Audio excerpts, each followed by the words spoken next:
Bonjour à tous et bienvenue dans Focus. Aujourd'hui, je vais vous présenter un deck qui me tient particulièrement à cœur. C'est un deck que j'ai découvert peu de temps après avoir commencé le format Pauper. J'ai eu un coup de cœur pour ce deck et depuis, je n'ai jamais arrêté de le jouer. Donc, c'est le deck Boros Synthétiseur. C'est un deck qui est relativement agressif, qui joue des créatures, qui a des points de dégâts directs, mais qui dans certaines parties va se retrouver à adopter des postures plus contrôle ou plus lentes en fonction de l'adversaire que vous allez affronter. Et donc, voyons ça tout de suite. La carte qui donne son nom au deck, c'est le synthétiseur expérimental. C'est un artefact qui coûte un mana rouge et qui fait que quand il arrive en jeu ou que quand il quitte le champ de bataille, vous allez exiler la carte du dessus de votre deck et vous allez pouvoir la jouer jusqu'à la fin du tour. Donc il y a quelque chose à savoir avec ce deck, c'est qu'il contient que des terrains et des cartes qui coûtent un ou 2 mana. Donc si vous jouez au synthétiseur, que vous n'avez pas joué de terrain et que vous avez encore 2 mana, vous êtes sûr et certain de pouvoir jouer la carte que vous allez révéler avec le synthétiseur. À partir du moment où vous êtes sûr de pouvoir jouer la carte, ça ne sera pas exactement comme piocher une carte, mais en termes de quantité, ça va vraiment de vous faire, enfin, ça sera vraiment presque comme piocher une carte. Donc à noter qu'il fait son effet quand il arrive en jeu, mais aussi quand il quitte le champ de bataille. Donc il a un moyen de quitter le champ de bataille qui est directement inscrit sur la carte, c'est-à-dire que vous pouvez payer 3 mana pendant votre tour en rituel pour le sacrifier. Donc vous allez le faire quitter le champ de bataille, faire son effet de quitter le champ de bataille, et vous allez aussi créer une 2-2 vigilance.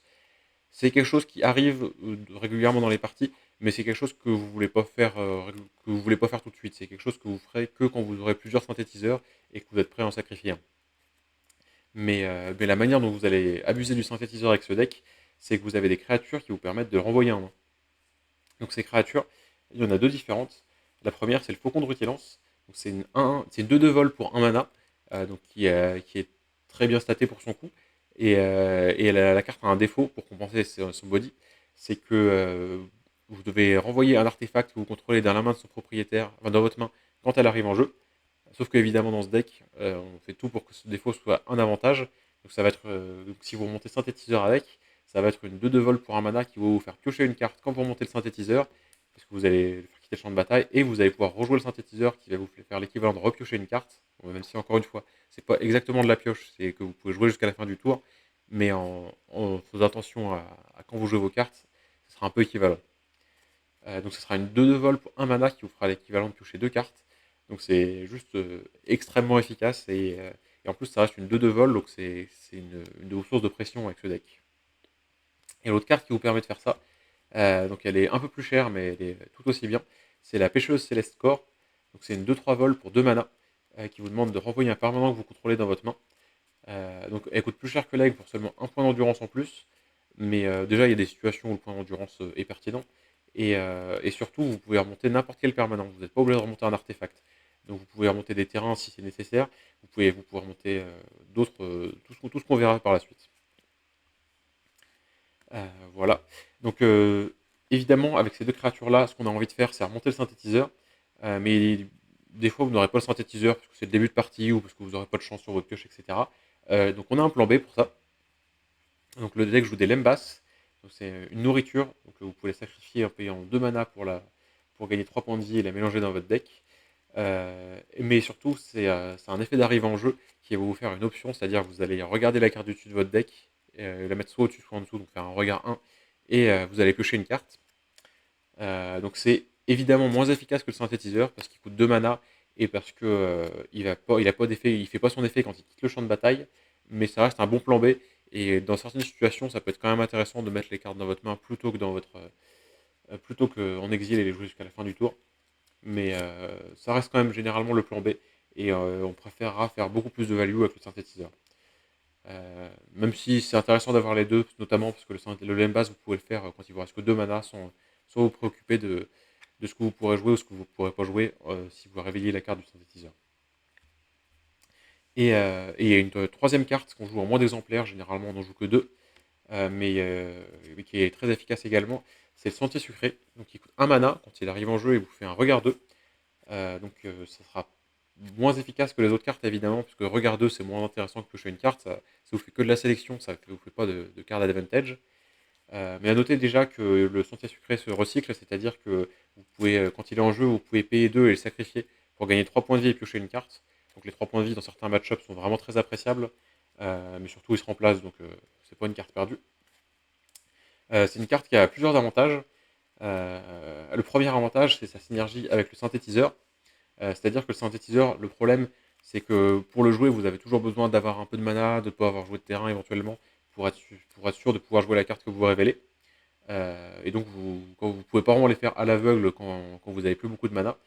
Mais du coup, si vous avez, imaginons que vous avez que 2 mana et que vous avez besoin de jouer un terrain et que vous n'avez pas en main, vous pouvez faire un sentier sucré, faire le regard 2. Ensuite, vous allez, avec le regard 2, vous allez espérer mettre un terrain sur le dessus. Et si vous arrivez à mettre un terrain, vous pouvez directement jouer le synthétiseur, révéler la carte de terrain et la jouer. Parce que vous aurez pris l'information auparavant. Et c'est quelque chose qu'on essaye de ne pas faire quand on n'a pas l'information. Parce que jouer un synthétiseur et espérer pouvoir jouer la carte, dans certaines situations, ça peut être pertinent, mais en général, on évite de le faire. Donc voilà, c'est le premier intérêt de la carte qui est le plus satisfaisant à jouer. Mais le deuxième intérêt, c'est que des fois, dans certains match-up, vous avez envie de mettre vos faucons de rutilance et vos pêcheuses célestes assez tôt dans la partie pour pouvoir mettre la pression à l'adversaire. Mais il y a quand même une contrainte sur ces deux cartes, c'est qu'il faut renvoyer quelque chose que vous contrôlez dans votre main. Donc des fois, vous vous retrouvez à faire un synthétiseur tour 1 juste pour faire une pêcheuse tour 2, mais vous allez juste mettre deux cartes en exil que vous ne pourrez pas jouer, donc c'est pas très satisfaisant. Alors qu'avec le sentier sucré, si vous le faites tour 1, vous avez regardé, donc non seulement c'est mieux que de juste jeter une carte en exil, mais en plus vous avez un bonus que vous allez profiter, et vous allez pouvoir faire votre Skyfisher, refaire un regard de derrière, et ça vous permet de bien lisser vos sorties, c'est assez intéressant. Voilà, il y a d'autres créatures dans le deck, il n'y a pas seulement les créatures qui vous permettent de remonter le synthétiseur. Vous jouez un duo de deux cartes, donc l'inspecteur postulant et l'inspectrice de Traben, donc qui sont des 1-2 pour 1 mana, qui vont vous créer un indice quand ils arrivent en jeu, donc un artefact que vous pouvez sacrifier en payant 2 à tout moment pour piocher une carte. C'est une carte qui paraît pas forcément très impressionnante quand on la connaît pas, mais c'est une carte qui déjà se remplace, puisque vous allez toujours finir par sacrifier l'indice quand vous avez suffisamment de mana pour piocher une carte. Donc ça vous coûte pas vraiment de cartes de jouer les inspecteurs. Et ensuite, ce qui est intéressant avec les inspecteurs, c'est que c'est vraiment quelque chose que vous allez toujours poser. Si vous reste un mana, en fin de tour, vous savez que vous pouvez poser un inspecteur qui va certes mettre une pression assez faible, mais qui va quand même mettre une pression. C'est une carte sur laquelle l'adversaire va rarement vouloir réagir. L'adversaire va rarement vouloir mettre un removal sur un inspecteur, il va rarement vouloir mettre un contre-sort sur un inspecteur, et pourtant ça arrive beaucoup plus souvent qu'on ne le pense qu'un inspecteur mette 5 points de dégâts, voire plus dans une partie, à lui seul. Et donc c'est vraiment une carte qui a sa place dans le deck, d'autant plus que ça vous fait une autre cible que vous pouvez remonter avec la pêcheuse céleste, si jamais vous avez rien de plus intéressant sous la main. On joue les deux pour en avoir, donc c'est exactement les mêmes cartes à part leur type. Mais on joue les deux pour en avoir plus d'exemplaires. On ne joue pas les 8 pour autant, parce que 8 ça fait un peu trop. Quand on en joue 8, on a rarement le mana pour sacrifier tous nos indices. Donc je pense que 6 c'est suffisant. Il y a certaines versions qui en jouent 7, certaines versions qui en jouent 5, mais je pense que 6 c'est le bon nombre. Et enfin, on joue une dernière créature qui n'est pas dans toutes les listes, mais que je trouve quand même très efficace, qui est le chercheur de la voix. C'est une 2-2 prouesse pour 2 mana, et quand vous lancez un sort non-créature, vous allez lui donner le lien de vie jusqu'à la fin du tour. Donc à noter que c'est la seule créature du deck qui ne vous fera pas piocher de cartes indirectement, parce que les inspecteurs vous font piocher quand vous sacrifiez les indices. Les aigles et les pêcheuses vous font piocher si vous remontez un Lembas ou un synthétiseur. Mais lui, vous fera pas piocher. Mais c'est quand même une carte qui est très efficace. Donc déjà, par le lien de vie dans les match-up agressifs, c'est une carte qui est vraiment très intéressante. Ça va nécessiter un removal de l'adversaire. Sinon, il va être à d'assez grandes difficultés. Et surtout, c'est une carte qui va être très efficace quand vous avez besoin de mettre la pression. Parce que vos créatures ont peu de force. Mais celle-là, elle coûte que 2 mana et elle peut taper facilement à 5 assez régulièrement. Donc souvent, ça va être au minimum à 3 et 3-4 tous les tours. Et avec le lien de vie, ça peut être assez efficace. Notamment si vous jouez contre des decks mono bleus qui ont des serpents. Et ben ça fait beaucoup mieux la course qu'un serpent, parce que ça il y a facilement 4-4 liens de vie, voire plus, et votre adversaire aura des difficultés à le bloquer. Et, euh, et donc, ça reste très efficace. Parce qu'à noter qu'il est très difficile à bloquer, parce que vous allez faire sa prouesse quand vous allez faire des synthétiseurs, des lembas, des sautés sucrés, etc.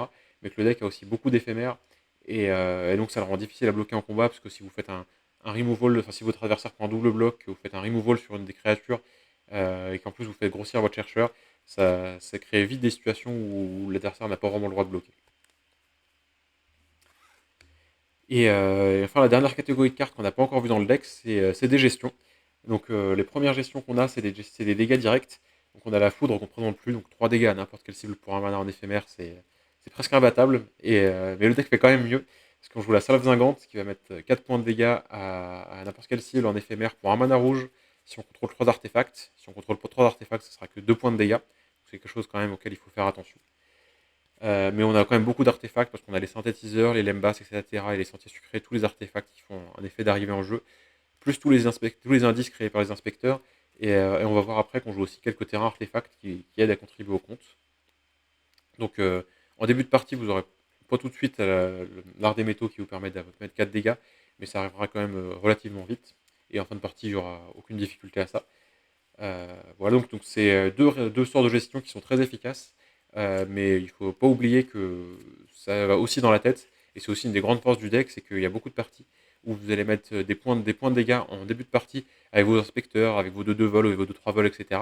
Et en fin de partie, quand l'adversaire aura à peu près stabilisé le terrain, vous allez juste piocher beaucoup de cartes avec vos synthétiseurs, vos lembas, vos indices, etc. Et vous allez avoir une pluie de dégâts directs, des fois vous pouvez mettre 15 sorties de nulle part et tuer l'adversaire comme ça. Et, c'est vraiment une des forces du deck.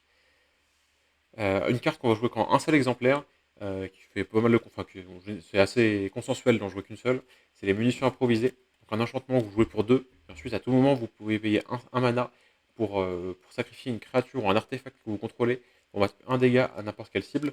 Donc ça peut être utilisé comme sort de gestion, notamment quand vous jouez contre des decks fairies, qui vous jouez des petites fées 1-1 vol.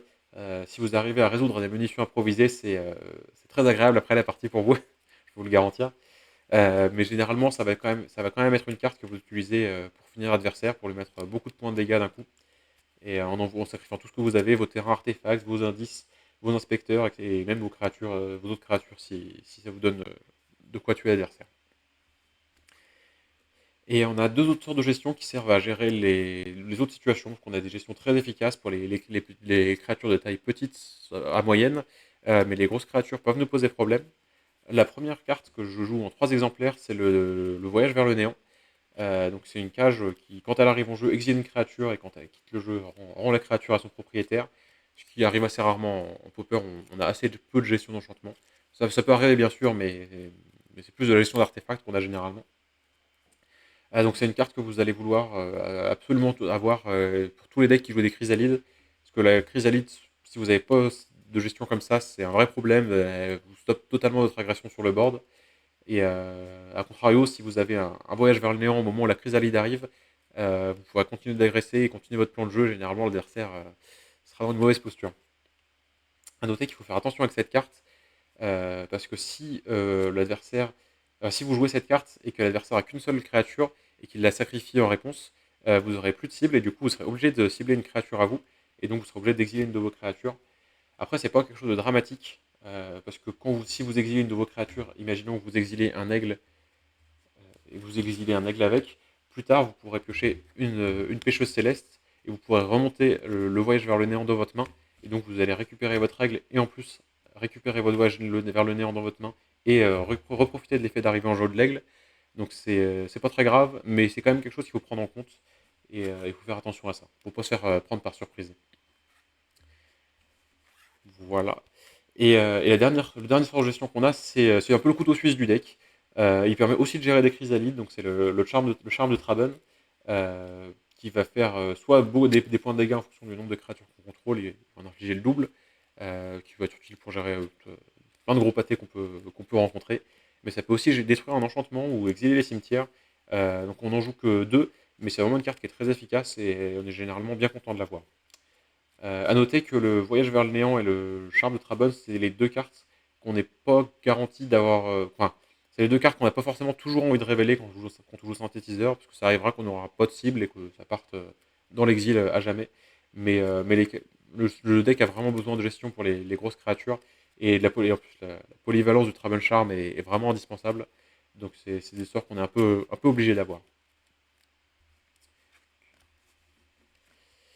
Et enfin, on va parler des terrains qu'il y a dans ce deck. Donc, comme tout deck bicolore, on est obligé d'avoir des bilans du coup, qui vont arriver en jeu engagé, parce qu'on est en pauper.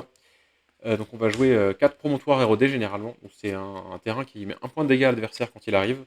Ça paraît pas être tant que ça, mais ça aide beaucoup à gagner des parties, parce que vous avez beaucoup de blast, et donc vous allez facilement, enfin, vous allez finir beaucoup de parties avec des points de dégâts directs, et vous allez rarement tuer avec un désert, même si ça arrive, et c'est plutôt rigolo d'ailleurs, mais, vous allez souvent vous retrouver dans des situations où vous tuez au point de dégâts près, parce que vous avez joué un désert plus tôt dans la partie. Et à noter que ça arrive rarement, mais vous pouvez aussi remonter le désert avec la pêcheuse céleste pour le rejouer et faire un point de dégâts. Bon, ça arrive assez rarement, mais c'est toujours une petite synergie à prendre en compte. On va jouer, il n'y en a pas forcément dans toutes les listes, mais j'aime bien jouer un campus de Force Sapiens. Donc il arrive en jeu engagé, comme tous les terrains, les bilans du Popper. Mais il va aussi vous permettre en fin de partie de sélectionner vos pioches. Euh, donc ça arrive dans certaines parties des match-up contrôle assez grindy, par exemple contre June Wildfires, que vous retrouvez un peu à court de ressources et que vous ayez beaucoup de terrain. Et donc pour faire un regard 1 pour 4 mana avant de prendre votre tour, ça peut être intéressant dans certaines parties. Et ça coûte assez peu de choses d'avoir un campus par rapport à un autre bilan. Généralement il reste assez utile. Euh, voilà. On va jouer aussi des terrains artefacts. Donc on va jouer les bilans de Modern Horizon 2, qui sont des terrains artefacts indestructibles. Donc jouer des terrains artefacts, ça a deux intérêts.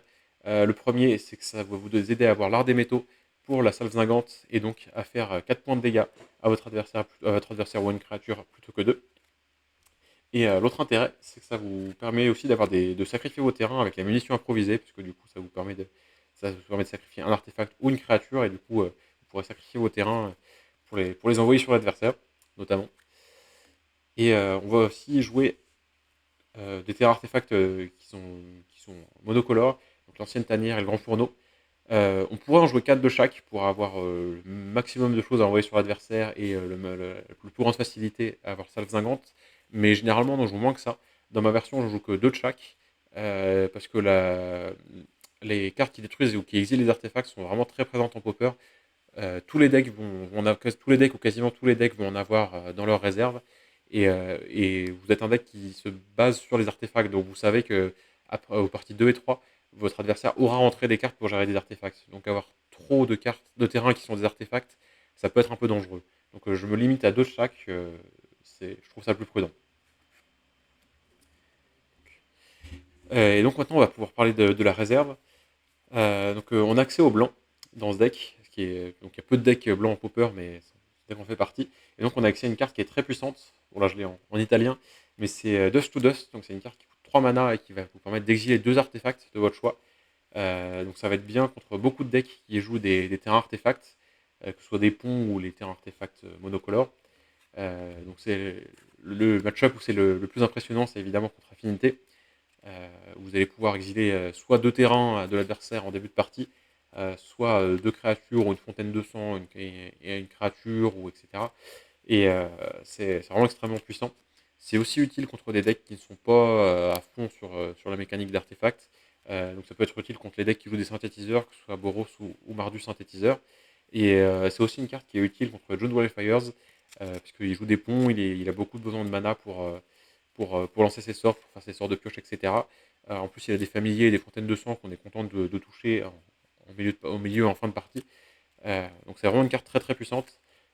Pour vous dire, c'est une carte qui est suffisamment puissante pour qu'elle vaille le coup de briser la règle la règle de construction du deck qu'on a jusque-là. Parce que jusque-là, je vous ai dit que dans le deck, il y avait que des terrains et des cartes à 1 ou 2 mana. Et ça, c'est vraiment la carte qui fait l'exception. C'est une carte à 3 mana, mais elle est si puissante qu'on accepte de l'avoir.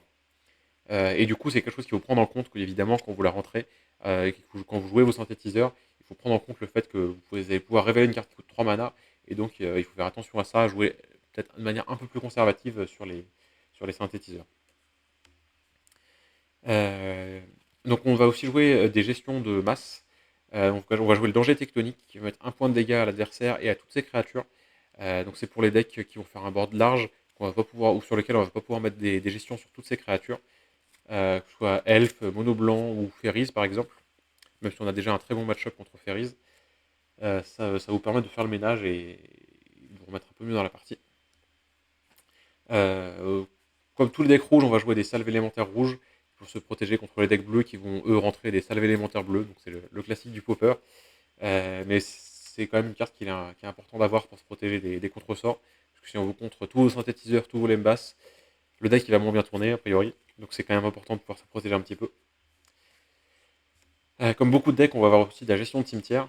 Boros Synthétiseur, c'est un deck qui utilise absolument pas son cimetière, donc on peut jouer des reliques de Progenitus, qui est une carte de très bonne qualité, qui va beaucoup embêter les decks qui jouent des Terror Tolarian, et qui a en plus une bonne gestion de cimetière, qui va pouvoir vous faire piocher une carte et exiler les cimetières, donc c'est une carte très efficace, rien à dire là-dessus. Euh, Ensuite, on va jouer une carte qui est là pour combler une faiblesse du deck, c'est que le deck a des difficultés contre les decks burn, parce que on a un deck qui est pas si mal équipé, parce qu'on a quand même des créatures pour mettre un petit peu la pression, et on a du gain de points de vie avec le chercheur de la voix, et avec les nourritures qu'on a dans le deck, donc le Lembas et le sentier sucré. Mais le problème, c'est que les decks burn mettent juste beaucoup trop de points de dégâts, et gagner 3 points de vie, c'est pas suffisant, et le chercheur de la voix, il va généralement se prendre un removal. Donc on va chercher à jouer des cartes qui font gagner beaucoup de points de vie. Donc la meilleure dans ce spot-là, qui coûte seulement 2 mana, c'est du repos pour les misérables, qui va vous faire gagner 4 points de vie. Et si vous avez joué un T1 sur 6, ça va vous faire gagner 8 points de vie. Donc évidemment, on va essayer de jouer tout le temps pour 8 points de vie. Voilà, donc c'est une carte basique, mais qui vous permet de passer hors de portée des decks burn. Il y a certains decks qui préfèrent jouer une boussole du navigateur, qui est un artefact qui coûte 1 mana et qui vous fait gagner 3 points de vie en arrivant en jeu, et qu'évidemment vous pouvez remonter avec la pêcheuse céleste et aussi avec l'aigle. Mais je pense que c'est moins intéressant parce que pour gagner autant de points de vie, enfin, pour gagner à peu près autant de points de vie, il faut remonter 2 fois la boussole et la jouer 3 fois. Donc ça vous coûte du mana, ça exige que vous ayez les cartes qui vous remontent vos artefacts. Et en plus, ça se fait au détriment de la value, parce que dans certains decks comme Rakdos Madness, des fois, la quantité de dégâts, il n'y a pas que ça qui compte, il y a aussi le fait de ne pas s'épuiser. Et donc, je trouve que c'est une carte qui est vraiment efficace, et pour l'avoir testé en tournoi, ça a vraiment fait la différence dans des match-up burn. Et la dernière carte qu'on aura en side, c'est le Clair Porteur de l'Aube, donc qui est aussi utile contre les decks burn, mais qui va plutôt être un couteau suisse. Donc c'est une carte qui est 1-3 pour 2 et qui va vous faire soit gagner 2 points de vie en arrivant en jeu, soit qui va vous détruire un enchantement ciblé, soit exiler une carte d'un cimetière. Donc voilà, c'est une carte qui va être bien dans des situations assez variées. Le côté détruire un enchantement va être bien contre Boggles, ça va être aussi bien contre Grulramp qui joue des enchantements qui font du mana, mais qui joue aussi des Hydres Nedonyx qui mettent un énorme boost sur une créature et qu'il faut gérer 2 fois si on n'a pas une gestion d'enchantement. Donc c'est efficace dans ce cas-là. Le côté exil au cimetière peut être pertinent, même si c'est le mode qu'on utilise le moins. Mais dans les match-up Madness qui jouent des sneaky snackers, on est quand même bien content de pouvoir les exiler. Et le mode gagner 2 points de vie est moins spectaculaire que du repos pour les misérables qui fait gagner 8 points de vie. Mais on peut quand même le faire de manière répétée avec les pêcheuses célestes. Et, euh, et donc ça rend quand même la carte intéressante. Donc voilà, c'est un deck que je trouve assez agréable à jouer. Parce que selon les parties, vous allez un peu devoir adapter votre dynamique. Est-ce que vous essayez d'être l'agresseur? Est-ce que vous essayez d'aller sur un plan value? Est-ce que vous essayez de contrôler la partie? Parce que par exemple, quand vous jouez contre les decks faits, vous allez essayer de juste mettre des créatures volantes et faire des gestions sur ce qui pose problème de l'adversaire. Et ensuite, essayer de stabiliser la partie jusqu'à un moment où vous pouvez vous permettre d'attaquer sans que l'adversaire ne puisse plus passer avec ses créatures volantes. Donc ça fait un peu un deck contrôle, même si c'est pas l'identité de base du deck. Et c'est un deck qui est assez satisfaisant aussi parce que vous êtes un peu équipé pour tout, que ce soit avec le charme de Trouble, les cages, les removals, etc. Et le fait que vous piochez beaucoup, euh, vous, êtes, euh, vous pouvez toujours faire quelque chose dans les parties. Il y a aucun match où c'est peine perdue. Il y a des match-ups évidemment qui sont plus durs que d'autres, mais à part High Tide et qui va probablement bientôt se faire bannir, vous avez toujours vos chances avec ce deck. Et, euh, Et, et c'est un deck où vous avez beaucoup de micro-décisions. Il n'y a pas de grandes décisions qui va changer toute la partie, ou en tout cas assez rarement, mais il y a énormément de micro-décisions que vous devez prendre. Est-ce que je joue mon synthétiseur alors que je suis pas sûr de pouvoir jouer ma carte? Est-ce que je sacrifie mon indice? Est-ce que je garde du mana, etc. Euh, donc il y a beaucoup de micro-décisions, et c'est ce qui rend le deck aussi plaisant à jouer. Ça peut le rendre éventuellement un peu difficile, mais je trouve que c'est pas forcément un deck qui est très complexe à aborder, parce que c'est un deck où vous avez des créatures, des gestions, etc. Donc le plan de jeu reste quand même assez clair, même s'il faut toujours essayer de le réévaluer et toujours se dire comment je gagne dans la situation dans laquelle je suis actuellement. Voilà. Pour la petite histoire du deck, c'est un deck qui existe depuis pas mal d'années, depuis Kamigawa, je pense. Et à un moment, il était devenu, il était parmi les meilleurs decks de la méta, puisqu'il jouait tout ce qui brille, qui donnait plus 1 pour chaque artefact et enchantement qu'on contrôlait. Mais la carte s'est fait bannir et du coup, depuis, le deck est moins performant qu'à l'époque. Mais ça reste quand même un deck qui est assez populaire parce que le deck est agréable à jouer, et, il y a une certaine popularité auprès des joueurs. Et donc, ça représente toujours à peu près 1% de la méta, et ça reste quand même un deck dont il faut un petit peu se méfier quand il est bien piloté. Voilà, j'espère que je vous aurai donné envie de jouer le deck. En tout cas, je vous le recommande chaudement parce que c'est très amusant, c'est très satisfaisant, et il n'y a rien de plus satisfaisant qu'une game en gros synthétiseur où on se bat pour la victoire, et, euh, et on donne tout ce qu'on a et on finit par reprendre le dessus sur l'adversaire, et c'est très agréable.